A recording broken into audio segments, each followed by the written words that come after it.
He said, hit him with it, Kels. hello and welcome to the Ginger Thread Pregame Live. Flyers versus Capitals, 7 o'clock. Let's get these tweets out there. Thanks for joining us. Welcome. Hello, Jesus. Keith. Hello, Kelsey. How are you, my fellow Ginger? I am great. I had a couple days off from work. Yeah, must be nice. Had a couple interviews. Yeah, just positive doing vibes. some things. Yeah, yeah, sure. Yeah, well, yeah. That's what we'll call it, positive vibes. Yeah. Had the trade deadline yesterday. Yeah. Flyers did make a couple moves. Yeah, so I was off. I was covering it for Branded Sports. And I was working, and I was like, you need to let me know what is going on, especially with the Flyers. And they really didn't do anything until like later in the day. And no one really did anything. Well, so we had the big trades happen Sunday night. Taylor Hall officially traded to Boston. It was probably the biggest move of the entire deadline. We did have Anthony Mantha from Detroit get moved to the team we are playing tonight, the Washington Capitals.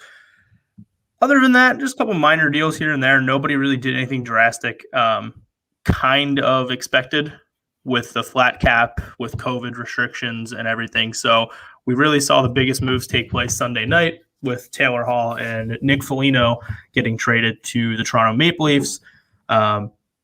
If you paid attention way back at the beginning of the season, Toronto Maple Leafs were my pick to win the Stanley Cup. And they're making moves up. Here. Yeah. So, oh boy, here we go. Yep. Yes. Jeff Carter traded to the Pittsburgh Penguins. That was one of the things. Have him in Pittsburgh. He's old. The Penguins aren't going anywhere. I refuse to believe that they're going to be even close to contending for a Stanley Cup. I saw someone's tweet, and it was like, that would be just what would happen. I'm not even putting it out there. I don't want to talk. I'm not putting it out there. They would. No. No. But that would be our luck. No. That would be our luck. No. Okay. It is not going to happen. Okay. I'm not even going to touch on it. Okay. We're going to ignore anything that the other side of the state is doing until Thursday when we play them. Okay. That being said, let's get to the Flyers moves. Michael Raffl, the only one that we really care about out of the moves they made. No longer a Flyer.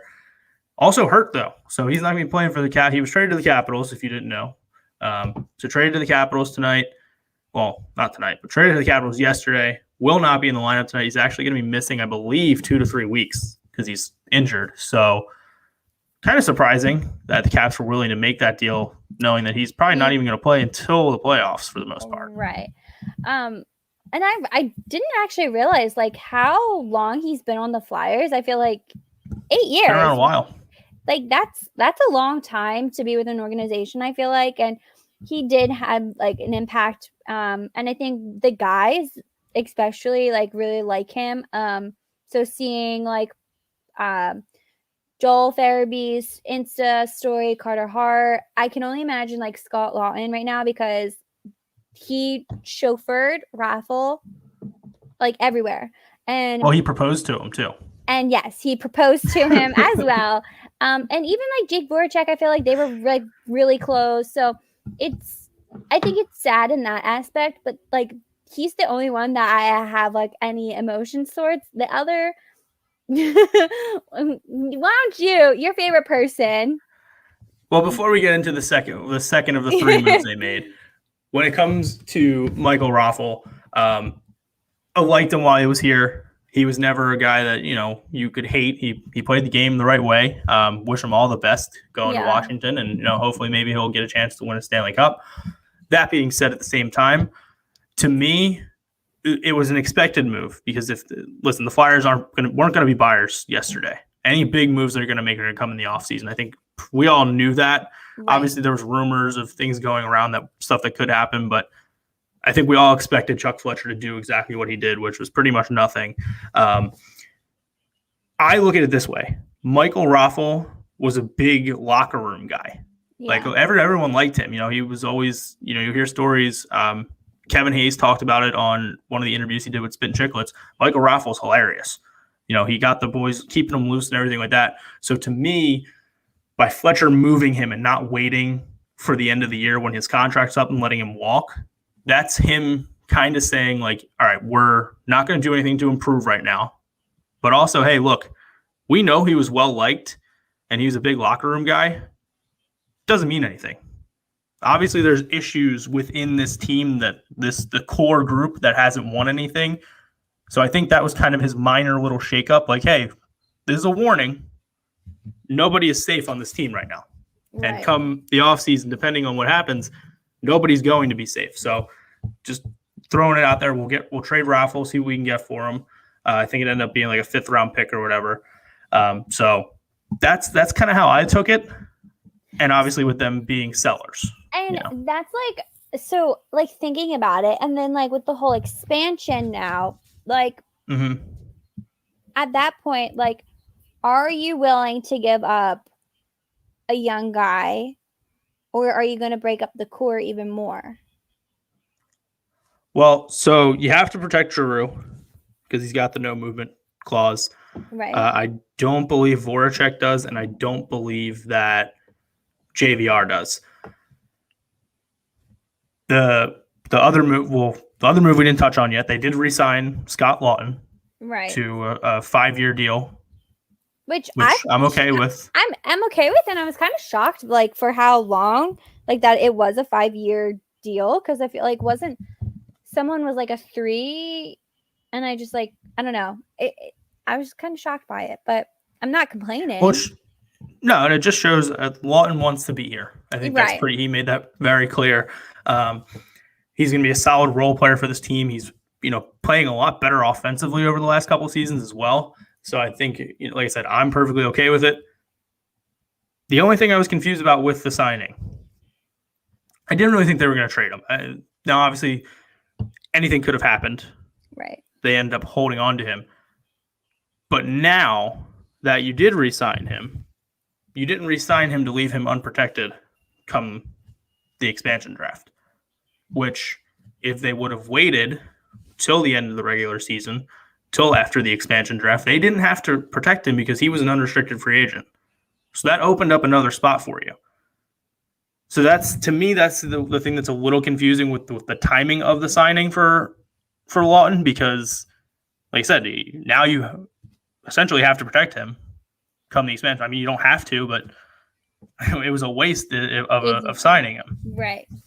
So I don't know, just a little confused with that. Obviously, I don't hate the move. Would have preferred it to get done after the expansion draft just to have some more wiggle room within, who you're going to leave unprotected. Yeah. And at the same time, the other side of that is, okay, well, they maybe value Lawton a lot more than they value one of their young defensemen. So, I mean, I'm not going to be shocked at this point if we see Phil Myers left unprotected. Definitely a possibility. Right, and the way that he's been playing, I think, people wouldn't be surprised, and when, they'd be like, okay, you're free to go. He looks right. I feel like the other night he looked like a headless chicken on the ice. I'm like, what were you thinking? So yeah, I could see that happening. It'll be interesting for sure. And obviously just because he's left unprotected doesn't mean, he's going to get taken by Seattle. Right. Chuck Fletcher could say, hey, listen, we'll give you a 6th round pick in the draft or something if you don't touch him. Take somebody else off our team. So, but with Cam York close to the NHL, I think that's a realistic possibility that we see Myers left unprotected, Haig left unprotected, Provorov and Sanheim I don't think you touch. Ghost maybe even left unprotected. And all those guys are definitely guys that could be left unprotected. Justin Braun, even maybe. I don't even know if he's under contract next year, but I don't think he is actually. I don't even know at this point. Doesn't matter. Not like he's your fave, right? Right. But obviously Provorov is going to be protected, and Sanheim. So those are at least two defensemen that you're going to protect. Right. Myers is a maybe. Ghost is a maybe. I mean, Chuck Fletcher came out and said that he's loved the way that he's played since the whole waiver thing. Mm-hmm. Sam Moran. Maybe he gets the love that he might get, and maybe he gets protected. Who knows? I don't know what happens come the expansion draft, but we'll just have to wait and see. And now the other move, no one cares about at all. I was like, I saw this and I was like, Erik Gustafsson is gone. Thank God. I saw this and I was like, Keith is probably so excited right now that this man is off the team. He is gone. It's just like he did nothing. He had the 2 goals in the first game of the year. Yeah.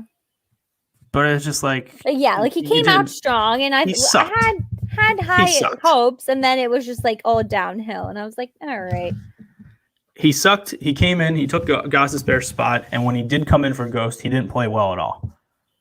Yeah. And you noticed him more in a negative way than you do Ghost defensively, at least in my opinion. And I think Ghost is starting to prove that now. He belongs in the lineup every night. Obviously, he's not producing as much as we would want him to, but I don't hate his play as much as I hate Gustafsson's play. So. Right. And I saw the other day was like he was in second place for most goals for the defenseman, and he got his 8th goal. So he's up there right now. Right. So it's not that he's not doing and he's not producing, but he's just a liability defensively. Right. That's all it is. And there's always, was it that he got hit the other game and I felt like him getting off the ice to the bench, his knee. Oh yeah, I know what you're talking about. Yeah, yeah. So I thought he was done. Yeah, his knees are very questionable too. Yes, he's had multiple surgeries on them as well. So that's also another liability. Yeah, that's true. I mean, I know the player you're talking about. I was a little nervous for him when he was coming off the ice, but seems to be okay. Bounced back, and yeah, it is what it is at this point.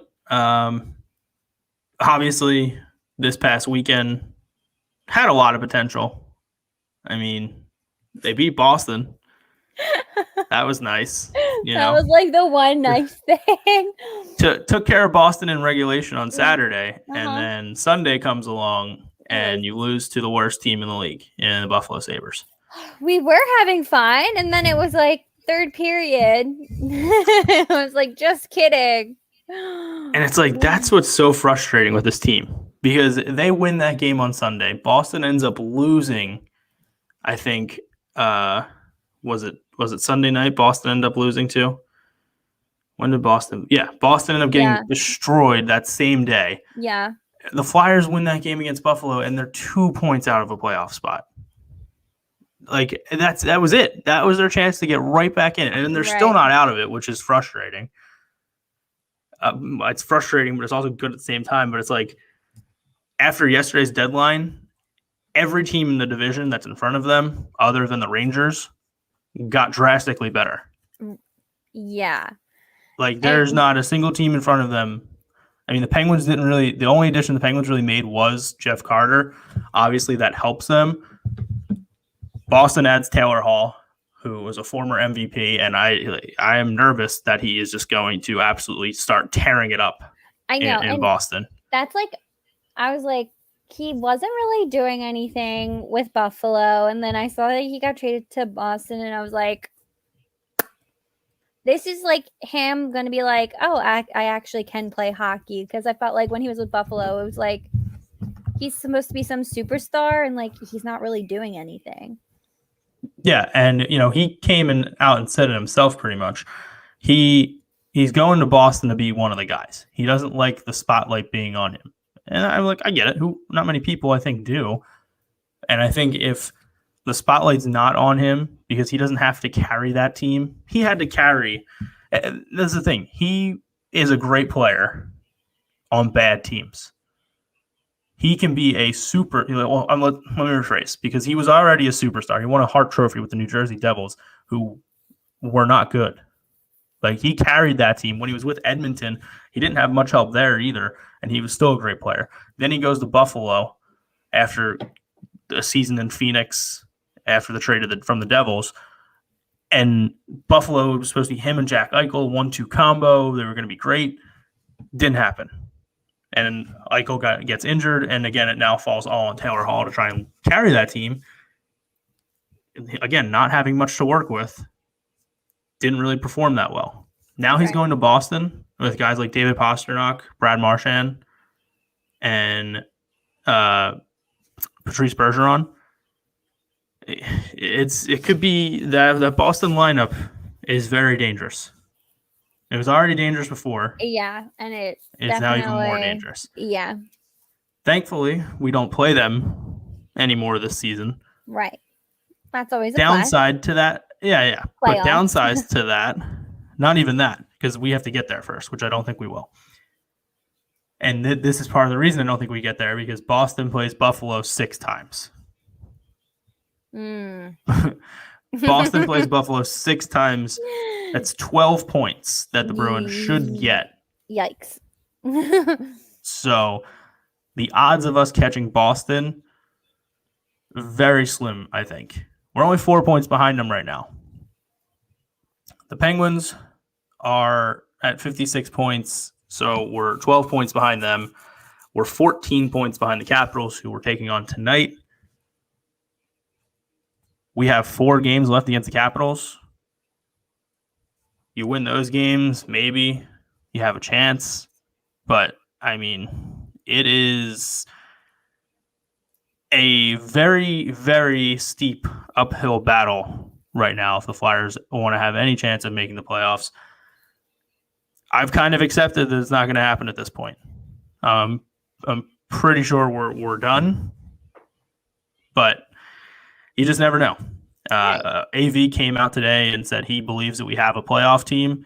I would like to know what team he's talking about, because from what I'm seeing, doesn't look like we have a playoff team. Maybe he knows something that we don't. I don't know. It's just like it's a wait and see approach right now. Obviously, I'm rooting for him every night, but at the same time, it's like, what do we? Why? I'm not going to get my hopes up. I mean, I am. It's just inevitable. I'm going to do it just to get let down. Team does, yeah. But it's like, I'm also smart enough to know that it's more than likely not going to happen. You're just trying to prepare yourself for heartbreak. Yeah, I'm trying to talk myself into it now. But see, what's going to happen, and this is my fear, is that they go and they win like 5 in a row. Like go on a streak, yeah.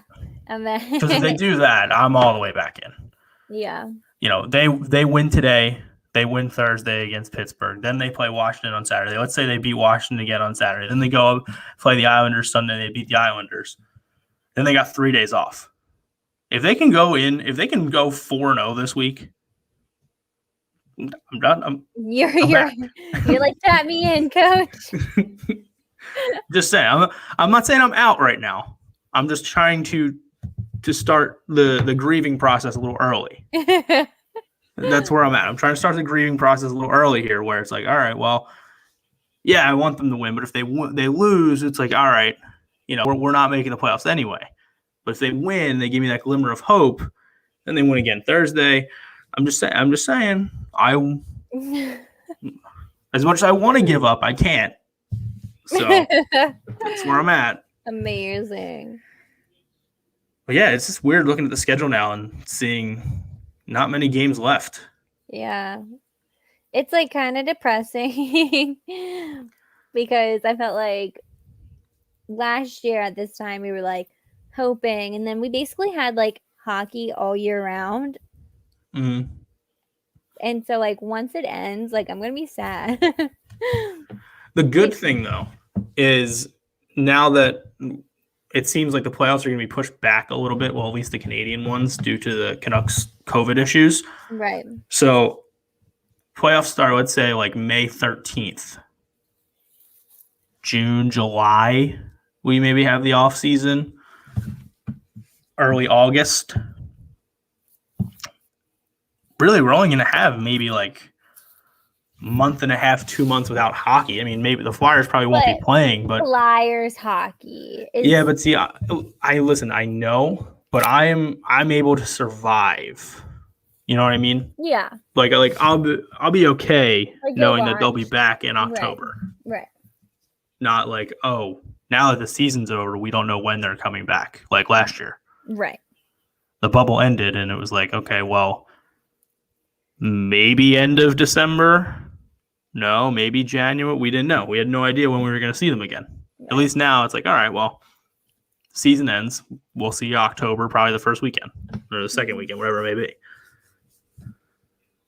That's all I'm hoping for. Yeah. But, Kels, give me some predictions for tonight. What happens? What do we do? I think it's going to be a back and forth game. And you know what I've like noticed? I saw a meme and it was like Alex Ovechkin at this age, and then it was like Paul Rudd at 50 or something. I did see that. And I was like cracking up, and I feel like that man, he's gonna score first tonight, but I feel like the Flyers are gonna bounce back, and I think it's gonna be a back and forth game, 4-3. And I feel like Lawton's gonna have some energy after his new contract. I really want like Kevin Hayes to go on like a streak because I feel like he's been very quiet lately. All year. Lately? Yeah. All year? Yeah. Farabee. I'm gonna go Giroux. So we're scoring a lot. There's gonna be a lot of goals tonight. Is that what you're saying? I said 4-3. Did you? I didn't hear you say 4-3. I'll be honest. Yeah, I said 4-3. But I said Ovechkin scores first, but we're gonna bounce back. Okay. All right. I don't hate that. Brian Elliott in net tonight. Ilya Samsonov for the Capitals. I don't know. I really don't know. I feel like it's going to be a close game. I feel like when we play the Caps, it is. I don't think we had a huge blowout with them this year? This year, probably not. I don't think so. Years past, definitely. Yeah, but I don't think, like this year, I don't think there's been a huge blowout. So I feel like it's going to be a close game with them. We beat them 7-4 back in February. It's not crazy. They beat us 3-1. They beat us 5-3, and they beat us 5-4. Yeah, close games. So close games, yeah. I'm gonna go. I'm just not confident that our offense puts up a lot of goals tonight, but I can't pick against the Flyers. So this is my dilemma. 3-2. I'm going to go 3-2. Okay. JVR gets back on the board. Farabee. Long shot for a third goal. Justin Braun. Wow. Don't know why. Okay. You just feel it? No, I don't. But it just feels like it's something that would happen. Gotcha. I just feel like he scores like irrelevant goals almost. Not that his goal is going to be irrelevant tonight, but it's also very possible that his goals are relevant tonight. I just feel like he would get like one of those like weird bounce goals, like that we saw Myers score the other night. Was it Myers that had, or was it Knack? Who had the weird one against the Islanders? Yeah. Like I could see Braun getting one of those. So I'm gonna say 3-2 Flyers, just because I can't pick against them. I'm not confident they win this game though. So I'm gonna flip it here. This is what I'm gonna do. Flyer fan me says Flyers win 3-2. Mm-hmm. Logical, clear-minded, no fandom at all. Caps win this game 4-1. All right, then. So I think I win either way. Yeah, there you go. I think I'm going to start doing that from now on. Just do the logical. Don't do as a fan. Do logical. Maybe I'm still going to pick as a fan, though. Right, but you're going to also have the logical aspect, which good for you. So it's a win-win. Yeah. But, I mean, there is a conspiracy against me when it comes to gambling. So I'm trying to get to the bottom of it. Fade Walsh. It's ridiculous at this point. The gambling gods are out to get me. It's just not fair, honestly. I don't know who put this bad juju on me, but if you could please take it back. I don't want it. I don't like it. It's funny that it's like a trending thing. Oh, well, I'm glad it's funny to you. Okay. You're welcome. Not funny to the rest of us. We're going to get to the bottom of it. Only to you. I will find out what this conspiracy is, and the people that are responsible will feel the wrath. Oh, gosh. Oh, man. All right, Flyers Caps, about 9 minutes away. We'll go with that. That sounds good. Yeah. Make sure you're following us. Follow me at Keith_Walsh18. Follow Kels, what Kels is new. Follow the show at Ginger_Thread. Follow Branded Sports at Branded_Sports. Check out the blog, thebrandedsports.com. Kels? Let's go Flyers. All right, let's go Flyers. We will see you guys on Thursday night. Flyers and Penguins.